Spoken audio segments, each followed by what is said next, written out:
प्रदेश सरकार ने यूसीसी लाने का निर्णय ले लिया है, जहां उच्च स्तरीय कमेटी बनाकर इसे प्रदेश में लागू किया जाएगा। समान कानून का सभी ने स्वागत किया है। साथ ही साथ अब ये भी आवाज उठने लगी है कि प्रदेश में यूनिफॉर्म सिविल कोड लागू होना चाहिए। साथ ही साथ अब भेदभाव, आरक्षण, कोटा जैसे शब्दों को भी खत्म कर देना चाहिए, जिसे लेकर नरेंद्र मोदी विचार मंच के डॉक्टर राकेश मिश्रा ने कहा कि स्वागत योग्य है यूनिफॉर्म सिविल कोड।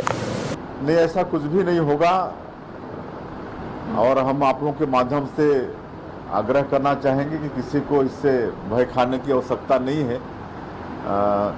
किसी के भी स्वतंत्रता में मतलब दखल नहीं होगा और हम लोग अभी कैबिनेट में यूसीसी लाने का निर्णय लिए हैं और इसकी समिति बनेगी। एक सुप्रीम कोर्ट की रिटायर्ड जज हैं मैडम देसाई, उनकी अध्यक्षता में कमेटी बनेगी और वो आने वाले समय में सभी वर्गों से विचार विमर्श करेंगी और तब जाके एक प्रारूप तैयार होगा और फिर वो विधानसभा में आएगा। सर, क्या लगता है कि कांग्रेस इस मामले को लेकर के भ्रम पैदा करने की कोशिश कर रही है? कांग्रेस आदिवासियों को खासकर वो हर चीज में भ्रम पैदा करने की कोशिश करती है, क्योंकि देश की जनता का विश्वास खो चुके हैं, छत्तीसगढ़ में भी विश्वास खो चुके हैं।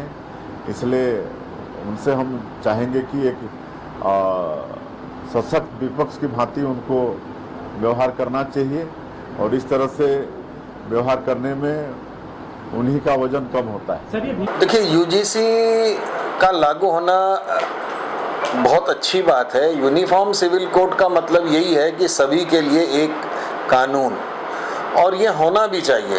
लेकिन वहीं दूसरी तरफ जो आरक्षण की बात करके हम इस कानून के सहारे कुछ दूसरी चीज़ें भी परोक्ष रूप से परोस रहे हैं, ये बहुत गलत बात है।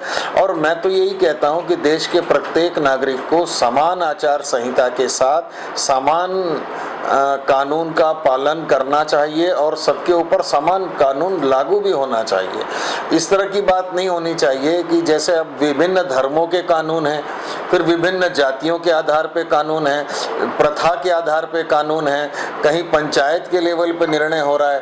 तो ये सब चीज़ें गलत है। आज के मॉडर्न युग में जहाँ क्रांतिकारी विचारधारा है, सारी चीज़ें हैं, तो धर्म आधारित कानून बिल्कुल नहीं होना चाहिए। व्यक्ति आधारित एक ऐसा कानून की आवश्यकता है जो सभी लोगों को बराबरी की दृष्टि से देखे और बराबरी की दृष्टि से न्याय भी कर सके।